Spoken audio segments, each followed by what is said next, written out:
Olá, eu sou a Sarita Pérez, advogada, especialista em direito educacional.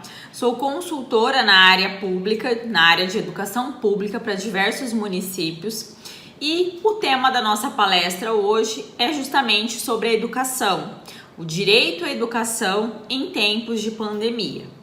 Bom, nós estamos vivenciando no nosso país e em todo o mundo um ano atípico em razão da pandemia do coronavírus, do Covid-19.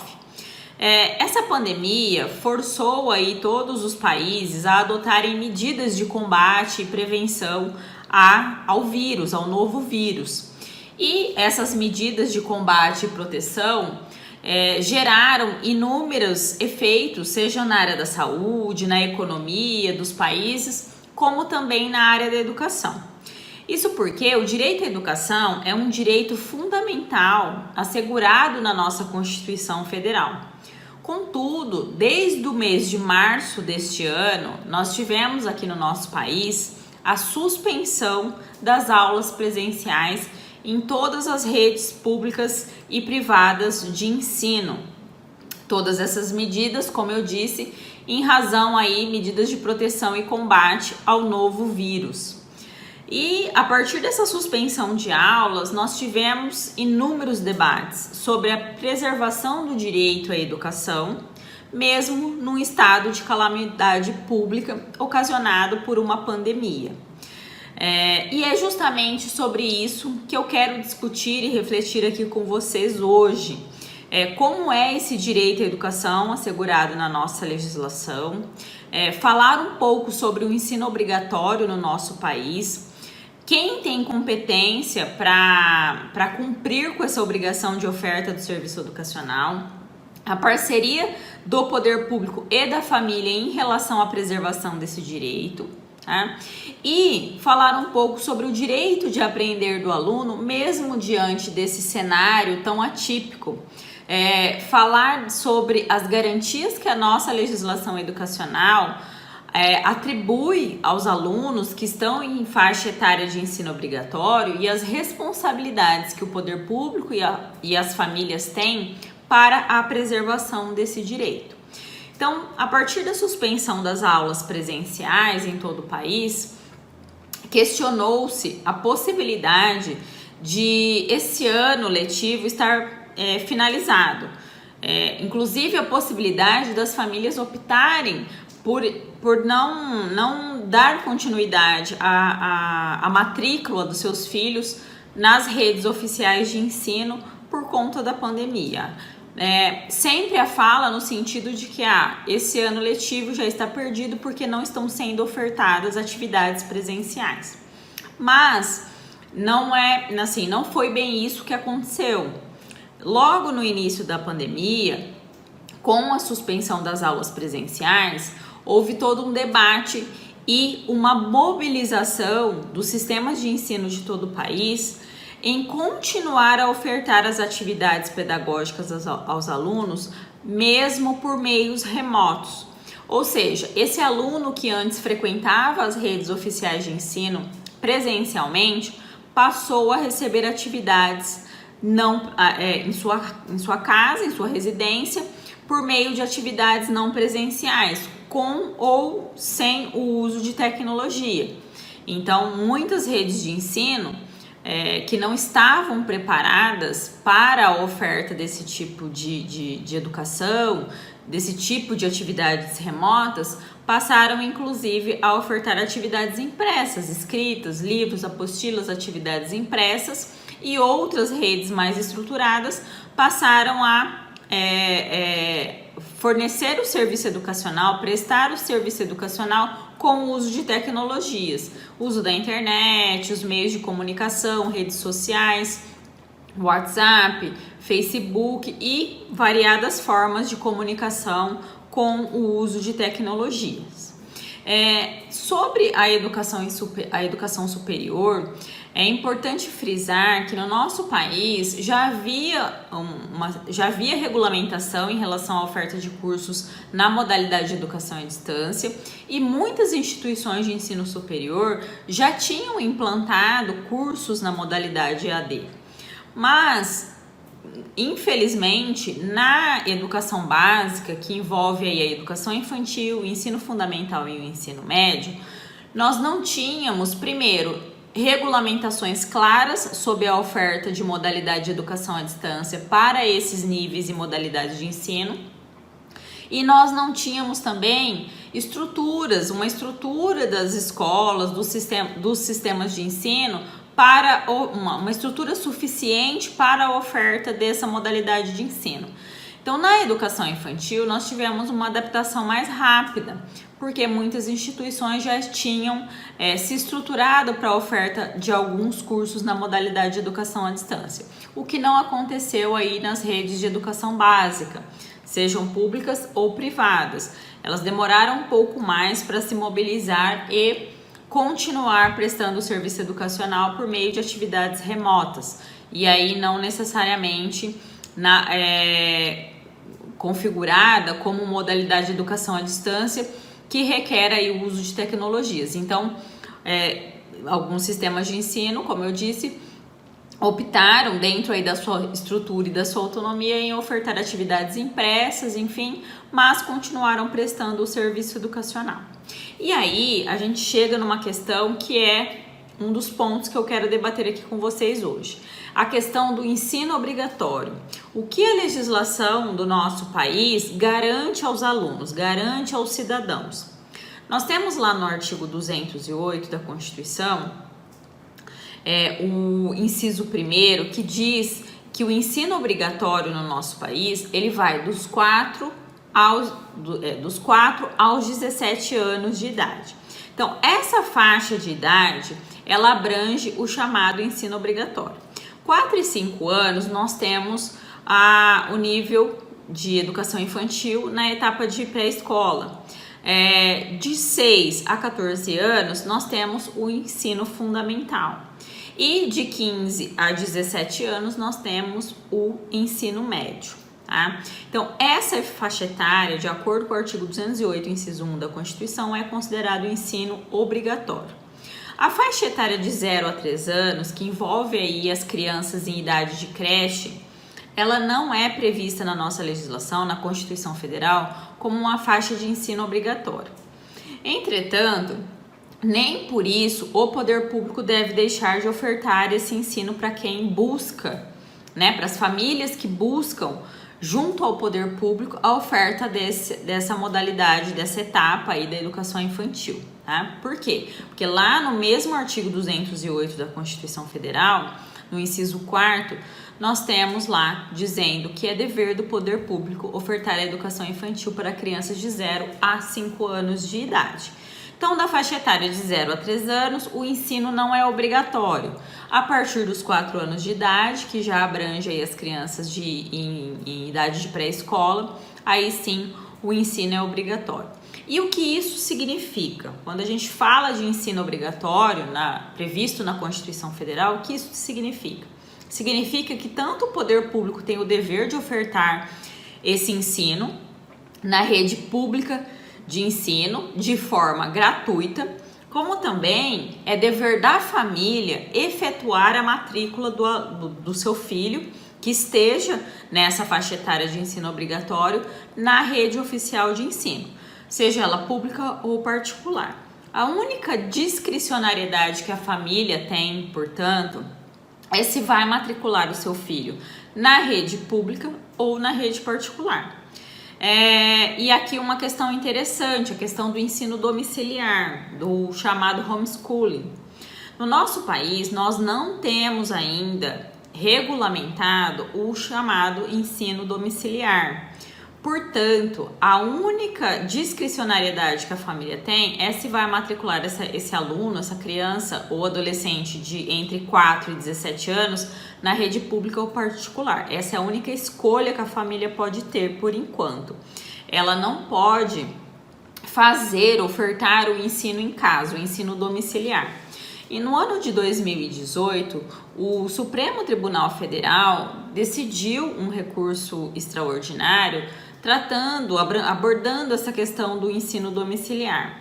O recurso não foi provido, né? Mas é importante dizer que o STF, ele não deu provimento ao recurso, mas ele não disse que o ensino domiciliar é proibido do nosso país. O STF concluiu que o que falta é uma regulamentação sobre essa modalidade, essa forma de ensino, tá? Então, existe aí projeto de lei no Congresso, tramitando no Congresso Nacional, para regulamentar essa questão do ensino domiciliar, onde o principal ponto, a principal questão é criar mecanismos de controle, de monitoramento dessas atividades escolares em domicílio. Hoje nós não temos essa estrutura, não existe essa regulamentação por lei, então por isso nós temos aí um projeto de lei em tramitação sobre justamente essa regulamentação, a formalização dessa modalidade de ensino. Mas, como esse projeto ainda não foi aprovado, não foi transformado em lei, o que nós temos ali é o texto da Constituição Federal falando do ensino obrigatório e do dever do Estado e da família em garantir esse direito. Então, em razão disso, cabe aí às famílias com filhos em idade de 4 a 17 anos garantir a oferta, efetuar a oferta da matrícula nas redes oficiais de ensino, públicas ou privadas. No caso de matrícula na rede privada, cabe à família arcar com esse ônus, com o ônus do pagamento dessa mensalidade, desse ensino particular. Em relação às crianças de 0 a 3 anos, como eu já relatei anteriormente, essa faixa etária não é considerada pela nossa Constituição ensino obrigatório, porém, se a família exigir do poder público, procurar o poder público e solicitar a vaga, a sua matrícula em creche, é sim dever do poder público ofertar a vaga para essa criança. Caso esse direito não seja garantido, as famílias podem recorrer, inclusive, ao Poder Judiciário para ter esse direito efetivado. Tudo bem? Então é isso. No nosso país, de acordo com a Constituição Federal, nós temos aí uma faixa de ensino obrigatório que vai dos 4 aos 17 anos e, portanto, as famílias também têm o dever aí perante a Constituição Federal de garantir essa matrícula. O poder público tem que ofertar a vaga na rede pública de ensino e a família tem o dever de garantir essa matrícula. Inclusive, o Estatuto da Criança e do Adolescente diz isso lá no artigo 55, que é dever das famílias, dever dos pais, garantir a matrícula dos seus filhos. Estatuto da Criança e do Adolescente, artigo 55. Os pais ou responsáveis têm a obrigação de matricular seus filhos ou pupilos na rede regular de ensino. Tudo bem? E aí, portanto, vem essa reflexão.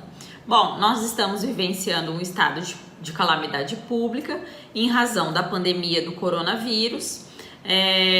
As famílias, perante a Constituição Federal e outras legislações, como o Estatuto da Criança e do Adolescente, têm o dever de manter a matrícula desse aluno, ou seja, de preservar esse direito. E aí, essa família pode não cumprir com esse dever, não mandar esse aluno para a escola presencialmente, mas ela persiste a obrigação de manter o serviço educacional em casa, mas ofertado pela escola, ofertado pelas redes oficiais de ensino? Sim. Retomando lá no artigo 205 da Constituição, diz o seguinte, que a educação é dever do Estado e da família. Então, tanto o poder público tem que ofertar o ensino público e gratuito, como a família tem que cumprir com os seus deveres de manutenção desse ensino. Então, a partir do momento que o poder público e as escolas de todo o nosso país, sejam públicas ou particulares, enviaram as atividades para os alunos, para aqueles estudantes da sua rede, é dever aí da família, persiste o dever da família em contribuir para a efetivação desse direito. Então, contribuir para que aquele material, para que aquelas atividades que foram encaminhadas pelos professores, pelas escolas, sejam efetivadas. A família não pode simplesmente, sob a alegação de estarmos no estado de calamidade pública, tirar a criança da escola, tá? Encerrar a matrícula. Caso a família esteja passando por dificuldades financeiras e não consiga manter o seu filho na rede particular, a opção que resta para essa família é efetuar a transferência desse aluno, desse estudante, para a rede pública de ensino. Por sua vez, o poder público, as redes públicas de ensino não podem recusar essa matrícula porque persiste o dever do poder público em continuar prestando um serviço educacional para toda a população. Uma outra questão muito importante em relação à preservação do direito à educação previsto na nossa legislação é a garantia dos mínimos legais. O que isto quer dizer? Nós temos aí na nossa legislação, além da Constituição Federal, que tem um capítulo próprio para tratar do direito à educação, e além de alguns dispositivos do Estatuto da Criança e do Adolescente, que também garantem, que traz mecanismos para a efetivação desse direito à educação, nós temos uma outra lei federal, uma lei infraconstitucional muito importante, regulamentando o sistema educacional do nosso país, que é a Lei Federal 9.394 de 1996 e que institui as diretrizes e bases da educação nacional, é a chamada LDB. De acordo com a LDB, na educação básica, que envolve, portanto, a educação infantil, ensino fundamental e ensino médio, devem ser observados um número mínimo de 200 dias letivos e um mínimo de 800 horas de efetivo trabalho escolar. Então a LDB, ela disciplinando aí, complementando o direito à educação assegurado na nossa Constituição, ela veio e estabeleceu esses mínimos legais, a quantidade de dias letivos e de horas de efetivo trabalho escolar. Então, a cada ano, as escolas, sejam elas públicas ou particulares, tinham que elaborar um calendário escolar garantindo esse mínimo de dias letivos e de horas de efetivo trabalho escolar. Contudo, em razão da pandemia e da implantação desse sistema de atividades não presenciais, atividades remotas, muitas redes de ensino externaram a preocupação em efetuar o cômputo dessas horas, dessas atividades em que os alunos estão efetuando em suas casas. Mesmo que monitoradas e direcionadas pela equipe escolar, surgiu aí um outro debate em relação ao cumprimento desses mínimos num ano letivo atípico, no qual o nosso país está em estado de calamidade pública por conta de uma pandemia. No início desse processo de oferta de atividades não presenciais, nós não tínhamos clareza na nossa legislação se os sistemas de ensino deveriam ou não cumprir esses mínimos, porque até então prevalecia aí a LDB vigente, dizendo que havia necessidade do cumprimento desse mínimo de horas legais. Mas em abril deste ano nós tivemos a edição de uma medida provisória, que é a medida provisória número 934, e ela veio a desobrigar o cumprimento dos 200 dias letivos. Contudo, essa medida provisória manteve a necessidade, a obrigatoriedade do cumprimento de 800 horas de efetivo trabalho escolar, de acordo com a regulamentação de cada sistema de ensino. Ainda assim, restaram dúvidas sobre a legalidade do cômputo das horas de atividades não presenciais, de atividades remotas, para fins de cumprimento desse mínimo de 800 horas. Até então, nós tínhamos a expectativa de que haveria o retorno presencial dos alunos ainda esse ano. Mas, passados aí alguns meses, nós não tivemos previsão de retorno presencial. Algumas redes estaduais do nosso país e alguns municípios retornaram já mediante a autorização dos respectivos governos estaduais e municipais, mas a maioria das redes de ensino de todo o país ainda não voltaram ao trabalho presencial até hoje. Então aí prevalece esse sistema de envio e devolutiva de atividades não presenciais. Bom, mas por fim, a medida provisória 934 foi convertida na Lei 14.040, de 18 de agosto deste ano. E aí, finalmente, nós tivemos a regulamentação dessa questão, o esclarecimento dessa questão em relação ao ano letivo de 2020, por conta da publicação da Lei Federal 14.040 de 2020, 18 de agosto de 2020. De acordo com essa lei, nesse ano letivo afetado pelo estado de calamidade pública, é possível o não cumprimento dos 200 dias letivos, tá? E também essa mesma lei desobrigou a educação infantil do cumprimento das 800 horas de efetivo trabalho escolar. No caso do ensino fundamental e do ensino médio, persiste a obrigatoriedade do ensino por meio aí da oferta de um mínimo de 800 horas de efetivo trabalho escolar. E também essa mesma legislação reconheceu a legalidade da oferta de atividades não presenciais na educação básica, ou seja, na educação infantil, no ensino fundamental e no ensino médio, que era uma outra dúvida que nós tínhamos em relação à legislação educacional. Então, essa legislação reconheceu a possibilidade da oferta dessas atividades, inclusive reconheceu a legalidade de cômputo dessas atividades não presenciais para fins de alcance aí do mínimo de 800 horas de efetivo trabalho escolar no ano afetado pela pandemia, ou seja, no ano de 2020, tendo em vista que, de acordo com o Decreto Legislativo número 6 de março de 2020, o estado de calamidade pública que nós estamos vivenciando em nosso país é até 31 de dezembro de 2020. Então, para o ano letivo de 2020, embora nós tenhamos aí a LDB dizendo que todas as redes de ensino devem garantir um mínimo de 800 horas na educação básica e um mínimo de 200 dias letivos, nós tivemos aí a exceção trazida pela Lei Federal número 14.040 de 18 de agosto de 2020. Essa mesma legislação também flexibiliza a oferta de ensino superior. A quantidade de horas ali dos cursos de educação superior também foi flexibilizada. Caso vocês tenham interesse em aprofundar aí os conhecimentos, eu recomendo a leitura dessa legislação. Mas o que é importante frisar é que essa lei é uma lei que regulamenta uma situação excepcional. Não é uma lei que veio e alterou dispositivos da LDB. Ou seja, a partir do ano que vem, a partir do ano letivo de 2021, por hora, permanecem vigentes aí e intocáveis as disposições da nossa legislação educacional.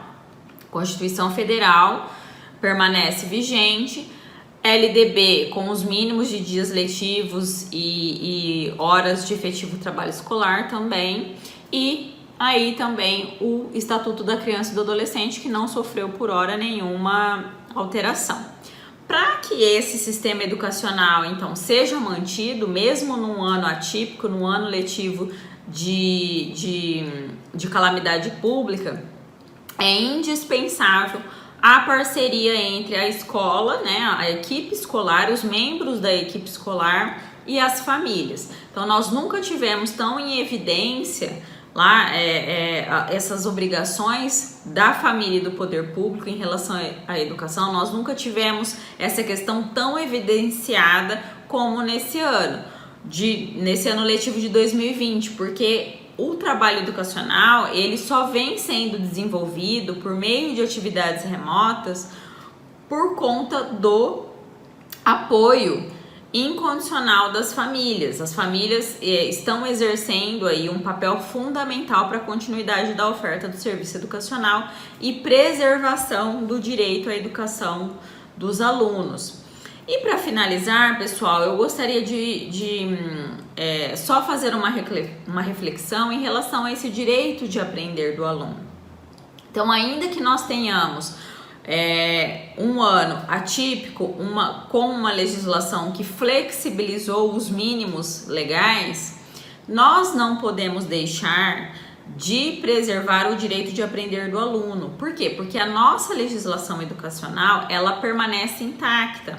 Ela há sim uma lei que flexibiliza esses mínimos legais, mas é uma legislação específica para o estado de calamidade pública vivenciado no nosso país. Passado esse estado de calamidade pública, permanece aí todas as legislações, todas as normativas por hora, e permanece o direito de aprender do aluno e os deveres tanto do poder público como das famílias na preservação desse direito. Então, ainda que nós tenhamos a flexibilização dessa legislação, persiste o direito de aprendizagem dos alunos. Então, equipes escolares, professores, família, sociedade, poder público, todos devem zelar para que essas crianças e adolescentes atinjam os objetivos de aprendizagem que foram propostos, ainda que com adaptações, obviamente, na parte de currículo, porque tivemos aí uma diminuição da quantidade de horas, da quantidade de dias letivos, do contato entre professores e alunos, o contato entre alunos com alunos, enfim, aquela questão social, aquela função social que a escola exerce. Nós tivemos essa interrupção. Contudo, a prestação do serviço educacional, ela continuou. E por isso há o reconhecimento aí e validação do cômputo dessas horas. Certamente, para o ano letivo de 2021, persistindo aí, prevalecendo todas as normativas da LDB e das demais legislações, assim como das normativas do Conselho Nacional de Educação, as equipes escolares, o poder público e as escolas particulares terão aí, obviamente, que fazer um diagnóstico desses alunos, fazer uma avaliação diagnóstica para então estabelecer estratégias de recuperação de aprendizagem que também pela LDB, pela Lei Federal 9.394 de 96, também é obrigação da escola ofertar estudos de recuperação aos alunos que necessitam. Então, para o ano letivo de 2020, nós temos então aí que voltar a observar fielmente as regras previstas na nossa legislação, inclusive em relação aos mínimos legais, porque a Lei 14.040 de 2020, ela é uma lei que regulamenta o ano letivo afetado pela pandemia, no caso o ano letivo de 2020. Então essa flexibilização é para o ano letivo de 2020. Bom, pessoal, é isso. Eu espero que eu tenha contribuído um pouco para o conhecimento sobre legislação educacional. A legislação educacional no nosso país, ela envolve outras legislações infraconstitucionais, legislações que envolvem inclusive a disponibilização de recursos públicos para a manutenção e desenvolvimento do ensino, para a manutenção dos sistemas de ensino, como por exemplo os recursos do Fundeb, que é o Fundo de Manutenção e Desenvolvimento da Educação Básica. Nós temos legislações que garantem programas suplementares para o acesso e permanência dos alunos nas escolas, como por exemplo os programas de transporte escolar. Então é direito do aluno ter a vaga na escola, mas também é direito dele que o poder público assegure os meios de acesso e permanência à educação, ao serviço educacional por meio de transporte escolar. Nós temos o Programa Nacional de Alimentação Escolar também, que é muito importante.